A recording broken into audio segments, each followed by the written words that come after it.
যখন তোমার গাড়ি কোনো ডিস্টার্ব দেবো, এখানে একটা হ্যাজার্ড লাইট আছে, 4টা লাইট একসাথে জ্বলে, হয়তো গাড়ি অফ হয়ে গেল বা কোনো কিছু ডিস্টার্ব দিল বা ব্রেকে কাজ করতেছে না, যে কোনো, তখন ওই হ্যাজার্ড লাইটটা দেবে, 4টা লাইট একসাথে জ্বলবো।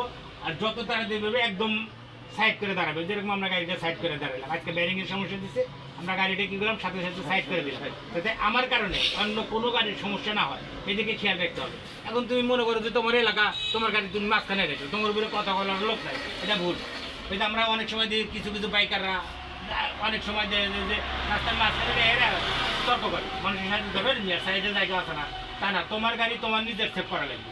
তুমি যদি গাড়িটা মাঝখানে রাখো, তাহলে তোমার জন্য, তোমার গাড়ির জন্য ক্ষতি। আর তুমি যদি একদম সাইড দিয়ে চলো, গাড়ির যে সাইডে থাকে, তাহলে তোমার কোনো ক্ষতি নেই।